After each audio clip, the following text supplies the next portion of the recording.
오늘 함께 나눌 말씀은 로마서 11장 33절에서 36절까지 말씀입니다.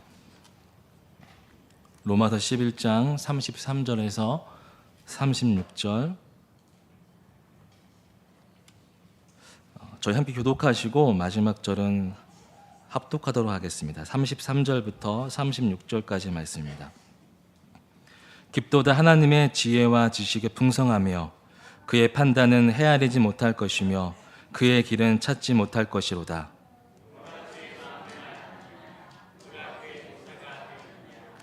누가 주께 먼저 드려서 갚으심을 받겠느냐? 이는 만물이 주에게서 나오고 주로 말미암아 주에게로 돌아갑니다. 그에게 영광이 세세에 있을지어다. 아멘. 네, 오늘도 예배자리에 나오신 모든 성도님들께 하나님의 은혜가 가득하게 소망합니다. 하나님께서 오늘도 우리에게 하나님의 말씀을 들려주고 있습니다. 우리가 믿을 수도 없고 우리가 들을 수도 없는 그 하나님의 마음을, 그 하나님의 뜻을 하나님의 사랑하는 사람들에게 열어 놓았기 때문입니다. 이 시간 하나님의 말씀을 우리가 마음을 열고 귀를 열어 듣고 또 그 말씀 앞에 또 순종하며 나아갈 수 있는 복된 저희 모두가 되길 소망합니다. 공동체에 대한 이야기를 계속하고 있는데요. 오늘은 로마서 11장 33절에서 36절까지의 말씀을 통해서 공동체를 빚어내는 복음이라는 제목으로 함께 말씀을 나누겠습니다. 공동체라는 단어, 특히 성경에서는 하나님께 사랑하시는 교회 공동체를 하나님의 언약이 있는 특별한 공동체라 부르셨습니다. 왜 우리는 교회라는 공동체를 이렇게 소중하고 가치 있고 특별하게 여겨야 되는 걸까요? 우리의 생각과 우리의 지식은 미치지 못하겠지만 하나님께서 만세전에 창조하신 그의 섭리와 그의 뜻이 바로 교회 가운데 있기 때문입니다. 하나님은 이 세상 가운데 모든 일을 하실 수 있으신 분이시지만 그 하나님께서 가장 연약하고 부족한, 심지어는 하나님의 사랑을 저버리며 배신하여 패역한 가장 연약한 존재를 그 모든 것을 할 수 있으신 하나님이 끝까지 사랑하시고 계신다는 것입니다. 그리고 그 사랑을 평생토록 깨닫게 하기 위해서 하나님께서는 그리스도를 반석 위에 세우신 교회를 지으셨습니다. 그리스도가 이 땅 가운데 그의 피를 흘리시고 이 땅 가운데 무고하게 살고자 하는 사람들을, 이 땅 가운데 죄 없이 살고자 하는 사람들을 그저 내버려 두고 붙잡고 계신 것이 아니라 무고한 것 같고 죄가 없는 삶을 살아가는 것 같지만 그 모든 사람이 하나님을 잃어버리며 모든 죄를 짓고 있다는 사실을 불쌍히 여기시고 계신다는 것입니다. 그래서 모든 사람이 그저 육신을 버리고 땅에 묻히는 삶, 바로 완전한 죄와 사망이 영원히 있는 그곳에 가지 않게 하기 위해서 하나님께서 이 땅 가운데 있는 연약한 우리들을 교회로 부르셨다는 것입니다. 그러기에 교회 공동체는 정말 특별합니다. 우리 모두는 그 사실을 알고 있습니다. 하지만 우리가 교회 안에 속하게 되고 이 공동체 안에서 예배와 사역과 삶을 살다 보면 익숙해집니다. 그리고 그 익숙함은 소중하고 특별함을 잃어버리게 된다는 것입니다. 바로 교회의 머리 대신 예수 그리스도와 한 몸을 이룰 수 없는 형제와 자매들의 소중함을 잃어버리게 된다는 것입니다.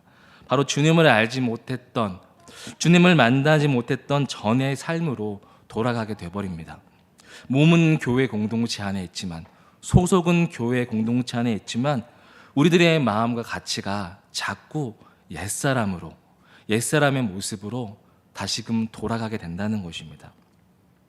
그런데 너무나 감사한 건 옛사람의 모습을 여전히 가지고 있고 옛사람의 성격과 성질로 돌아가려고 하는 우리들을 주님께서 포기하지 않으신다는 것입니다. 사람이 가지고 있는 가치 가운데 공동체와 공동체성을 이야기한다면 우리는 이 공동체와 공동체성을 통해서 사람을 두 가지의 분류로 나눌 수 있을 것입니다. 바로 기능 중심적인 사랑과 관계 중심적인 사랑입니다. 기능 중심적인, 성과 중심적인 사랑, 아니면 그와 반대되어 있는 관계 중심적인 사랑. 우리 성도님들은 어떠한 성향에 더 가까우신가요? 기능과 성과 중심적인 삶을 살고 계신가요? 아니면 사람들을 소중히 여기며 사람들과의 관계 중심적인 삶을 살고 계신가요? 우리 모두 다 이 두 가지의 속성이 있을 것입니다. 그리고 이 두 가지 다 분명 세상을 살아가는 모든 사람들에게는 필요한 것입니다. 기능과 성과 중심적인 사람은 바로 실리가 중요합니다. 무엇을 얻을 수 있느냐, 무엇을 이룰 수 있느냐, 무엇을 남길 수 있느냐가 중요합니다.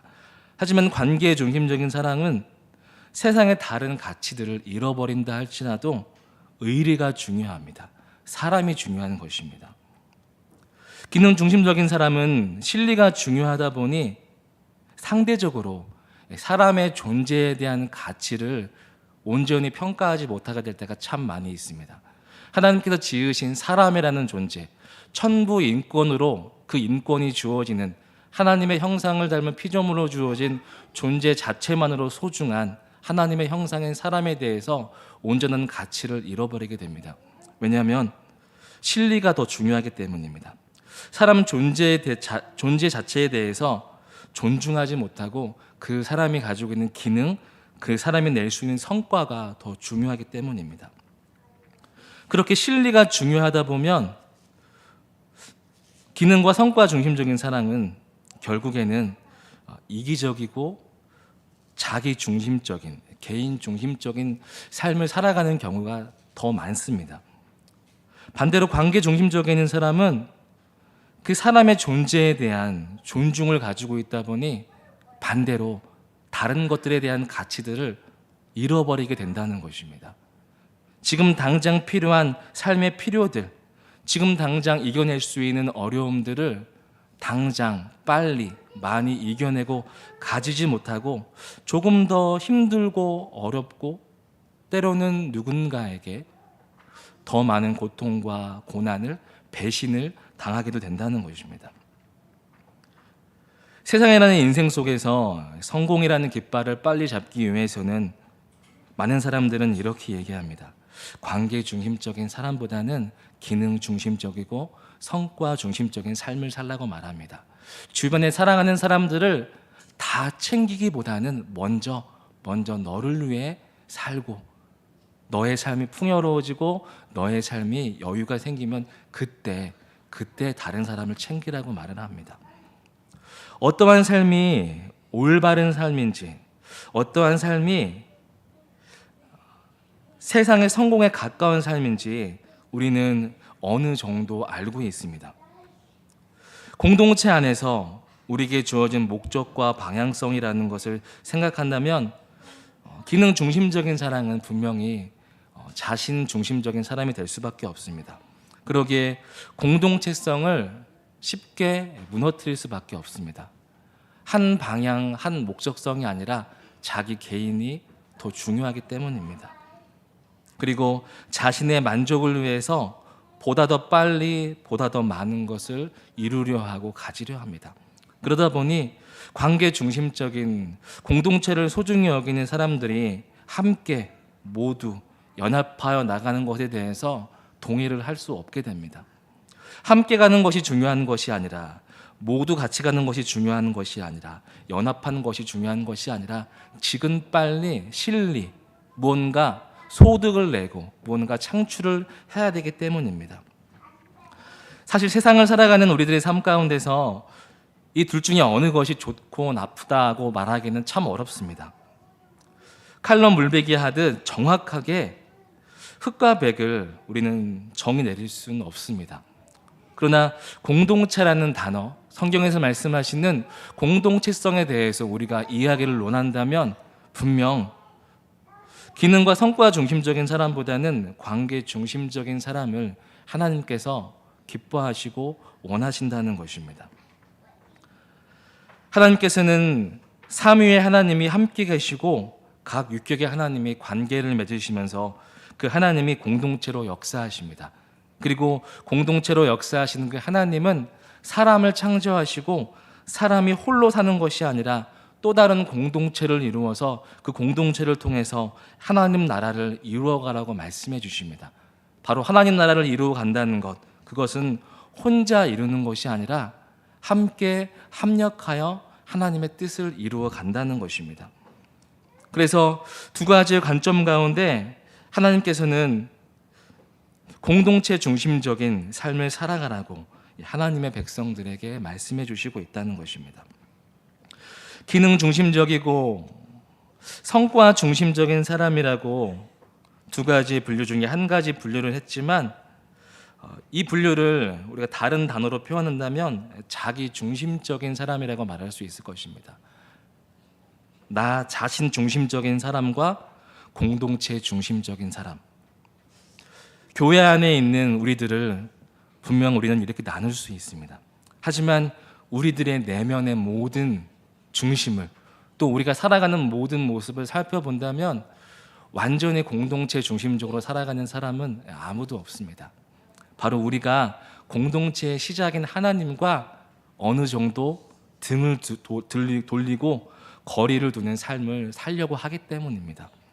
하나님은 늘 우리와 한 공동체를 이루고 싶어하고 한 몸을 이루고 싶으셔서 사랑할 수 없는, 사랑은 해서 안 되는 죄인들인 우리를 위해서 그리스도를 십자가에 못 박게 하시고 그가 머리가 되어 주셨습니다. 그런데 우리는 그 사랑 앞에서도 늘 주님과 하나가 되려 하지 않는다는 것입니다. 그래서 하나님께서 부르신 거룩한 교회이고 거룩한 교회 공동체 안에 있는 성도이지만 지극히 우리들의 마음 가운데는 자기 중심적인 성향이 너무나 강하다는 것입니다. 하나님께서 그런 우리들을 교회 공동체 안으로 부르셨고 우리들에게 오늘도 말씀해 주시고 있다는 것입니다. 우리들이 살아가는 공동체 가운데 가장 작고 가장 근본적인 공동체는 가정일 것입니다. 우리들이 살고 있는 가정, 우리들이 속해 있는 가정, 그리고 가정 안에 관계를 맺고 있는 공동체 원들에 대해서, 우리들의 식구에 대해서 혹 이런 생각을 혹시 해보신 적이 있나요? 너무나 바쁘기 때문에 우리 가족들과 함께할 시간이 없습니다. 가족들과 함께하는 시간보다 이 시간에 더 많은 돈을 버는 것이 중요합니다. 지금까지 관계를 맺고 있는 우리 가정의 관계는 만족스럽습니다. 하지만 더 깊은 가족 간의 관계는 만들고 싶지 않습니다. 이 정도면 우리 가족 간의 관계는 충분합니다. 우리 가족과의 관계는 너무나 충분하기에 더 많은 시간을 쌓을 필요가 없습니다. 우리 가족은 각자의 고유한 영역을, 개인의 특성을 존중하기 때문에 그 이상은 관여하지 않습니다. 우리 가정의 모든 식구들이 혹시 나의 참 모습, 나의 진짜 참 생각을 혹시 이해해 주지 않을까 두려워해서 말할 수 없습니다. 우리는 가정의 공동체 안에서 이런 생각들을 종종 하기도 합니다. 그런데 가장 근본적이고 가장 작은 가정의 공동체 안에서 하는 이러한 생각을 우리가 가정에서만 할까요? 우리가 살아가는 모든 공동체 안에서 동일하게 우리는 하게 됩니다. 우리는 교회 공동체라는 주제에 대해서 이야기를 하고 있습니다. 우리가 맺고 있는 이 관계를 더 이상 투자할 시간이 없고 그것이 소모적이고 효율적이지 않다는 건 우리가 서로가 서로에게 그만큼 무관심하다는 것입니다. 현재의 관계에 만족하다는 건 적당히 거리를 두고 사랑하고 헌신하겠다는 것입니다. 반대로 얘기하면 최소한만 사랑하고 최소한만 헌신하겠다는 것입니다. 각각의 모습이 다르기에, 각각의 고유한 영역이 있기에 그것들은 관여하지 않겠습니다. 이 말은 서로의 고통과 아픔을 분담하지 않겠다는 것입니다. 하나님께서 주신 우리의 가정의 모습을 너무나 닮은 그리스도의 피로 한 몸과 한 형제가 된 교회라는 또 다른 가정의 모습이 너무나 같다는 것입니다. 우리의 교회는, 우리의 교회 공동체는, 교회 공동체 안에서 우리의 모습과 우리의 마음은 어떠할까요? 만약에 이러한 대답들을 우리의 마음으로, 우리의 입술로 하고 있다면 우리는 어쩌면 하나님의 사랑을 말로는 이야기하지만 그 사랑의 본질에서 떠나서 너무나 형식적이고 피상적인 교회 생활, 신앙 생활을 하고 있다는 것입니다. 입술로는, 지식으로는 사랑을 이야기하지만 우리들의 삶의 발자취를 하나하나 추적해 나가면 바로 그 중심에 그리스도의 사랑이 없다는 것입니다. 너무나 부족하고 너무나 연약하고 또 너무나 부끄럽지만 우리들의 그런 모습은 누구에게나 있을 것입니다. 그런데 오늘 본문 말씀 가운데서 사도 바울은 로마서를 기록하면서 그들에게 이렇게 말씀해 주시고 있습니다. 25절 말씀에서 시작하고 있는데요. 형제들아, 바로 유대인들과 그리고 복음을 알지 못했던 이방인들에게 동일하게 형제들아 라고 말합니다. 사실 사도 바울이 말하는 형제들은 바로 복음을 전하는 사도 바울을 핍박했던 사람들이었습니다. 그리고 동일한 동족이었던 유대인도 사실은 그리스도인, 사도 바울이 그리스도의 복음을 이방 땅에서 전파할 때 바로 사도 바울을 고난과 고통 가운데 빠뜨리게 했던 사람들이었습니다. 사도 바울이 유대인이든 헬라인이든 바로 형제들이라고 부를 수 없는 사람들이라는 것입니다. 그런데 사도 바울은 그 모든 유대 공동체와 바로 이방 공동체에 속한 모든 그리스도인들을 향해서 사도 바울은 형제들아라고 부른다는 것입니다. 우리들이 그리스도 안에서 말하고 있는 형제와 자매의 그 단어, 우리가 혈연 관계가 아니라면 말할 수 없는 그 단어를 우리는 그리스도 안에서 부르고 있다는 것입니다. 바로 우리가 한 몸을 이루고 있다는 것입니다. 바로 한 씨와 한 몸인 아버지와 어머니로부터 우리가 나왔다는 것을 고백하게 된다는 것입니다. 사도 바울은 이렇게 사랑할 수 없는 공동체 가운데 속한 모든 사람들에게 형제들아, 여러분은 저와 같은 피를 나는 형제들입니다. 어찌 우리들의 이 형제의 관계를 누가 끊을 수 있겠습니까? 라고 고백을 하며 그들에게 말하고 있다는 것입니다. 이방인 그리스도인들과 유대인 그리스도인, 그들은 결코 연합할 수 없는 존재입니다. 하나님의 율법을 오해하여 이방인을 사랑할 수도 없는 유대인들, 그리고 이방인의 철학과 지식 가운데 갇혀있는 사람들은 유일신이신 하나님을 받아들일 수 없다는 것입니다. 그런데 그들이 하나가 될 수 있게 한 것, 사도 바울이 그들을 한 몸된 형제로 부르게 된 것, 그리고 그들이 사도 바울을 형제요 사도라고 부를 수 있게 한 것은 오직 그리스도의 복음이 있었기 때문입니다. 그렇게 교회는 신비롭게 시작되었습니다. 사람이 가지고 있는 지식과 경험으로 표현할 수 없는 그 신비로움으로 교회가 시작됐다는 것입니다. 그래서 같은 혈육이 하는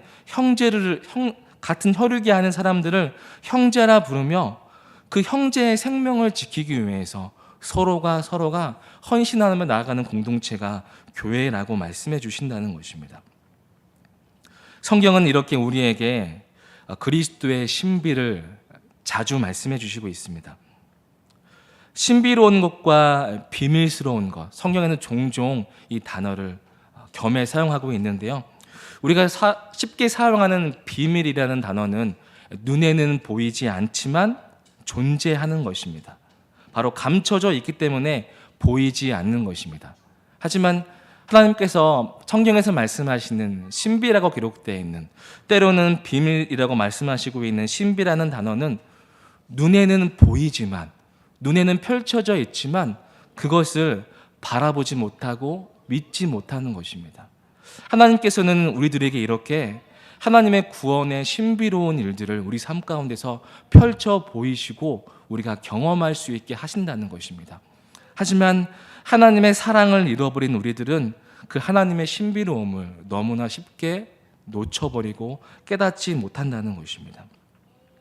그러한 교인들에게 사도 바울은 그들을 형제라 부르면서 하나님의 신비로운 일을, 그리스도의 신비로운 복음의 가치에 대해서 지금 선포하고 있다는 것입니다. 25절은 형제들아 너희가 스스로 지혜 있다 하면서 이 신비를 너희가 모르기를 내가 원하지 아니하노니 라고 시작합니다. 이 25절의 상반절의 말씀을 다시금 풀어서 얘기한다면 너희가 그리스도의 신비를 모르고 있다 라고 단정짓는 말을 하고 있는 것입니다. 그리스도의 신비를 알고 있는 너희들이 왜 아직도 그 신비를 믿음으로 고백하지 못하고 그 신비로운 삶을 왜 살아가지 못하느냐라고 사도 바울이 이야기하고 있다는 것입니다. 그래서 사도 바울은 안타까운 마음으로 왜 그 신비를 잃어버리고 살아가고 있습니까?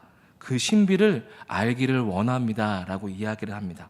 그리고 그 신비는 다름이 아닌 이방인의 구원과 바로 유대인들의 구원에 대해서 말씀해 주시고 있다는 것입니다. 서로가 서로를 이해할 수 없는 유대인과 이방인들, 서로가 서로를 사랑할 수 없는 유대인과 이방인들의 구원이 유대인들의 행실 때문에, 이방인들의 행실 때문에, 알고 있는 지식 때문에 이루어지는 것이 아니라 모두가 다 하나님의 구원의 계획과 언어 가운데 떠나 있지만 그리스도의 피로 그들이 하나가 됐다는 사실을 신비롭다라고 선포한다는 것입니다. 그러기에 어떠한 상대방을, 어떠한 혈통을, 어떠한 모습을 쉽게 단정지어 말하고 정죄하며 심판할 수 없다는 것을 사도 바울이 말한다는 것입니다. 사도 바울은 이 신비를 오늘날도 우리들에게 교회라는 공동체를 통해서 동일하게 말씀해 주시고 있습니다. 복음으로 말미암아 하나가 된 우리들, 그런데 복음으로 하나가 된 우리들은 사실은 유대인과 이방인처럼 원수지간이라는 것입니다. 서로가 서로를 사랑할 수밖에 없는, 나밖에 사랑할 수 없는 이기적인 존재가 바로 교회라는 공동체 안에 들어오게 된 것입니다. 나만을 위해서 나밖에 모르는 삶을 살아갔던 사람들이 그리스도의 사랑을 만나고 그리스도의 사랑 안에서 우리의 뜻과는 상관없이 그 사랑의 풍성함에 녹아서 교회 안으로 들어오게 됐다는 것입니다.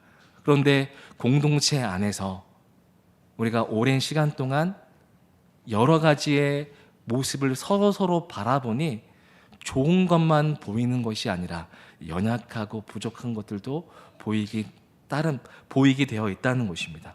그러다 보니 우리는 어떠한 사람은 구원을 받았겠지만 어떠한 사람은 구원을 받지 못했겠지라고 생각합니다. 분명 하나님의 관점에서는 하나님께서 분명 모든 것을 알고 있지만 우리는 판단 내릴 수 없습니다.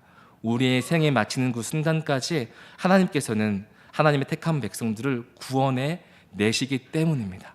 담임 목사님께서 말씀해 주신 것처럼 우리들의 모든 삶은 과정에 있다는 것입니다.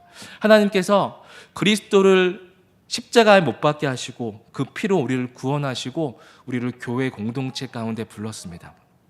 이것이 바로 하나님의 백성들인 성도의 삶의 시작이라는 것입니다. 교회 공동체 안에서 우리는 새로운 피조물의 삶을 시작하고 이 공동체 안에서 하나님 사랑을 경험하게 됩니다. 그리고 그 하나님 사랑은 이웃 사랑과 직결되어 있다고 성경은 말씀해 주십니다. 하나님의 사랑을 경험한 사람은 이웃 사랑을 경험하게 된다는 것입니다. 그러기에 우리가 같이 읽지 않았지만 29절 말씀에서 하나님의 은사와 부르심에는 후회가 없다고 말씀해 주십니다. 때로는 쓰러지고 넘어지는 사람이지만 그 사람도 하나님께서 그를 위해서 십자가에 예수님을 못 박으셨고 그 사람에도 구원의 역사를 위해서 필요한 은사들을 주셨다는 것입니다. 우리의 삶을 위해서 그리스도는 십자가에서 못 박혀 주셨습니다. 그리고 하나님께서는 우리에게 구원의 역사를 이루게 하기 위해서 우리에게 구원을 이뤄갈 수 있는 은사들을 주셨다는 것입니다. 그런데 우리가 공동체 중심적인 삶을 살아가지 못하고 자기 중심적인 삶을 살아가면 그리스도의 피를 나를 위해서만 이기적으로 사용하게 된다는 것입니다. 우리에게 구원을 위한 도구로 주신 은사들을 나의 영광을 위해서만 사용하게 된다는 것입니다. 하지만 하나님께서는 그러한 우리들의 모습을 과정이라고 여기신다는 것입니다. 그러게 하나님께서는 하나님의 은서와 부르심에는 후회가 없다는 것입니다. 하나님께서 그런 연약한 우리들을 기다리게 하신다는 것입니다. 그리고 교회 공동체 안에서는 그러한 연약한 우리들의 모습을 은혜가 풍성한 그리스도의 사랑을 풍성히 경험한 자들이 품고 기다리며 기도한다고 말씀해 주신다는 것입니다. 바로 기능적으로 이탈했다고 해서, 기능적으로 부족했다고 해서 포기하고 버리고 그 사람과의 관계를 끊어내는 것이 아니라 그리스도의 풍성한 사랑을 아는 사람들이 풍성한 사랑으로 자기 중심적인 성도들을 품고 기다린다는 것입니다. 바로 그리스도께서, 하나님께서 택하여 세우신 교회를 그렇게 지키신다고 말씀해 주시고 있다는 것입니다. 공동체를 지키기 위해서는 때로는 소수의 사람들이, 때로는 많은 사람들이 희생을 해야 합니다. 그 어떤 사람이 희생하는 것을 기뻐하고 즐거워할 수 있을까요? 그래서 우리는 하나님의 부르심에 대해서, 하나님께서 우리에게 주신 은사를 통해서 후회하는 순간들도 우리에게 있다는 것입니다. 하나님, 저를 왜 부르셨나요? 왜 저에게 이러한 은사를 주셔서 왜 더 많은 고통과 고난과 환난과 인내 가운데 머물게 하시나요? 다른 사람들은 편하고 행복하고 만족스럽고 자기들이 살고 싶은 대로, 자기들이 하고 싶은 대로 살아가는데 왜 저는 제 마음대로 살지 못하나요? 왜 저를 부르셨나요? 왜 저에게 이런 은사를 주셨나요? 이렇게 하나님 앞에 후회하고 원망할 때가 있다는 것입니다. 그런 하나님께서 그런 우리들을 오늘도 붙잡고 계시고 우리의 모든 삶이 교회 공동체 안에서 우리들이 성숙해가는 과정이라고 말씀해 주신다는 것입니다. 하나님께서는 그러기에 사도 바울이 선포하고 있는 말씀처럼 33절 말씀인데요. 33절 말씀 제가 한번 읽어보겠습니다. 깊도다 하나님의 지혜와 지식의 풍성하며 그의 판단은 헤아리지 못할 것이며 그의 길은 찾지 못할 것이로다. 유대 공동체와 이방 공동체, 유대인과 이방인이 하나가 될 수 없는 하나님의 교회, 그래서 분쟁과 다툼이 일어날 수밖에 없는 그곳에서 하나님께서는 바로 측량할 수 없는, 이해할 수 없는 너무나 깊은 바로 그리스도의 십자가의 복음을 선포하고 있다는 것입니다. 완전하신 하나님이시며 완전하신 인간이신 그 예수 그리스도의 복음을 선포하고 있다는 것입니다. 그 하나님의 판단은 그 어떤 사람도 헤아릴 수 없습니다. 그리고 하나님이 가시는 길은 어떤 사람도 그 길을 찾지 못합니다. 하지만 하나님이신 그리스도는 그 하나님의 판단을 헤아리게 하시고 하나님께서 걷게 하시는 그 길을 찾고 걸어가게 하신다는 것입니다. 세상의 사람들이 속하고 싶어하지 않는 공동체, 하나님을 떠나 나 중심적이며 이기적인 삶을 살고자 하는 나라는 존재, 그런 세상에 속한 우리들에게 바로 하나님께서 세우신 공동체가 어떠한 공동체인지 교회를 통해서 끊임없이 반복적으로 학습하게 하신다는 것입니다. 그 주의 마음을, 그 주님의 모사를 주님께서 갚으시는 것을 누가 알 수 있겠습니까? 그것을 알 수 있는 사람은 아무도 없습니다. 단지 하나님께서 부르시고 후회하지 않는 사람, 그리스도의 핏값으로 사신 그 사람만이, 그 교회만이, 그 성도만이 그 사실을 알고 있다는 것입니다. 그러게 때로는 우리는 힘들고 어려운 자리 가운데 거하지만 하나님의 은혜를 알면 알수록 후회라는 단어는 사라지게 됩니다.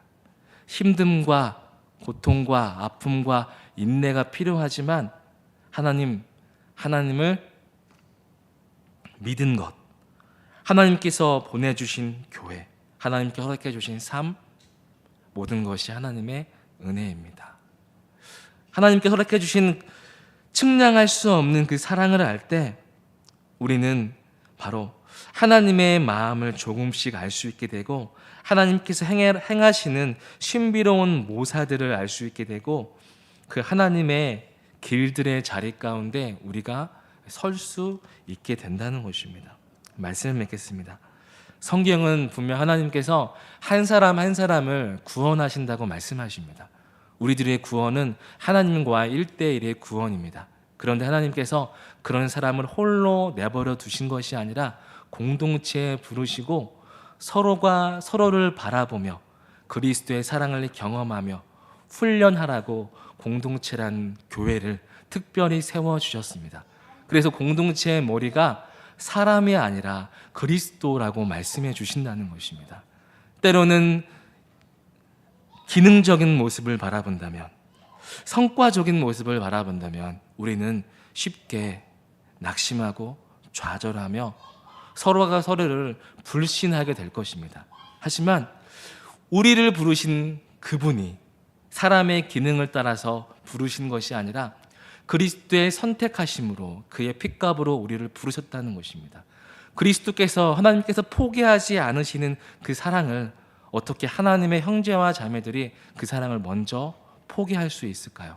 그 사랑을 우리는 믿음으로 고백하며 하나님 안에서 서로의 모습을 바라보면서 각자 우리의 내적인 성장과 성숙을 이루어갑니다. 우리의 내적인 성장과 성숙을 이루어가면 내적인 성장과 성숙은 외적으로 분명 직결되어 있다는 것입니다. 바로 우리의 마음이, 우리의 결단이 삶의 모습으로 드러나게 되어 있다는 것입니다.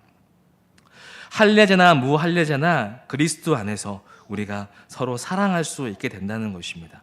그래서 갈라디아서 5장 6절에서 이렇게 말씀하시는데요. 그리스도 예수 안에서 할례나 무할례나 효력이 없을 때 사랑으로서 역사하는 믿음뿐이로라. 바로 우리들이 가지고 있는 율법의 의식, 우리들의 삶의 행위의 결과로 주어지는 것이 아니라 그리스도께서 무가치한 나를 위해서 십자가에 죽으신 그 사랑으로 말미암아 서로 사랑의 무거운 짐을 진다는 것입니다. 바로 교회 공동체가 그러하다는 것입니다. 그리스도께서 무가치한 나를 살리기 위해서 먼저 십자가를 지셨습니다. 그리고 우리에게 각자의 십자가를 지라고 말씀해 주셨습니다. 각자의 십자가는 나의 십자가입니다. 그리고 나의 십자가는 누군가의 십자가를 대신해서 짊어지는 십자가라고 말씀해 주신다는 것입니다. 그러게 또한 요한일서 4장 16절에서는 이렇게 말씀하십니다. 하나님이 우리를 사랑하시는 사랑을 우리가 알고 믿었노니 하나님은 사랑이시라. 사랑 안에 거하는 자는 하나님 안에 거하고 하나님도 그의 안에 거하시느니라. 17절에서는 이로써 사랑이 우리에게 온전히 이루어지는 것을 우리가 심판날에 담대함을 가지게 하려 함이니 주께서 그러하신 것 같이 우리도 이 세상에서 그리하리라. 그리고 18절에서는 사랑 안에 두려움이 없고 온전한 사랑이 두려움을 내쫓나니 두려움에는 형벌이 있음이라. 두려워하는 자는 사랑 안에서 온전히 이루지 못하였느니라. 하나님은 온전한 사랑이라 말씀해 주십니다. 그리고 이 사랑은 그리스도 안에서 두려움이 없는 온전한 사랑이라고 말씀해 주십니다. 두려움이 있다면 형벌이 있다고 말씀해 주십니다. 바로 하나님을 사랑하지 않은 우리들은 하나님이 없음으로 말미암아 두려워합니다. 그래서 우리는 나를 지키려고 온갖 성을 쌓습니다. 다른 사람이 내 삶에 들어오지 못하도록, 다른 사람을 위해서 내 삶에 수고와 헌신을 않도록 나를 위해서만 우리는 두려운 마음으로 나를 지키려 한다는 것입니다. 그런데 세상의 어떤 사람도 하나님께서 지으신 사람이라면 자기 자신을 스스로 지킬 수 있는 사람은 아무도 없다는 것입니다. 하나님은 오히려 한 몸을 이룬 공동체 가운데 한 몸을 통해서 두려움을 이겨내게 하신다는 것입니다. 바로 참사랑은 자기를 사랑하는 이기적인 사랑이 아니라 나와 같은 형제와 자매를, 나와 같은 공동체를 동일하게 사랑하는 것, 바로 공동체를 사랑함으로써 두려움을 이겨낼 수 있다고 말씀해 주십니다. 바로 나와 같은 형제와 자매, 나와 동일한 공동체를 위해서 헌신할 때 우리는 우리 안에 있는 두려움을 이겨내게 된다는 것입니다. 특별히 공동체의 주인 대신, 교회 공동체의 주인 대신 교회 공동체를 사랑함으로 헌신할 때 그것은 두려움을 이겨내게 한다는 것입니다. 바로 우리가 맞서 싸우는 그 두려움이 우리 안에 거하시는 공동체의 주인이신 하나님께서 통치하시며 다스리시며 소멸하시기 때문입니다. 말씀 읽겠습니다. 하나님께서 우리 가운데 복음을 허락해 주시고 그 복음으로 말미암아 공동체를 빚어가고 있습니다. 세상의 모든 존재는, 모든 공동체는 불완전합니다. 교회 공동체도 마찬가지입니다. 하지만 하나님께서 교회라는 공동체를 빚어가시며 아름답다 말합니다. 왜냐하면 하나님의 형상으로 변화되어지고 있기 때문입니다. 조금은 불완전하지만 때로는 좌로나 우로나 치우치기도 하지만 교회 공동체 안에 주인 되신 그리스도께서 성도들의 심령 가운데 역사하사 그런 모든 성도들의 관계를 자기 중심적인 사람이 아니라 교회 공동체의 중심적인 사람으로 사람들의 마음을 움직이고 변화시키고 계시다고 말씀해 주시기 때문입니다.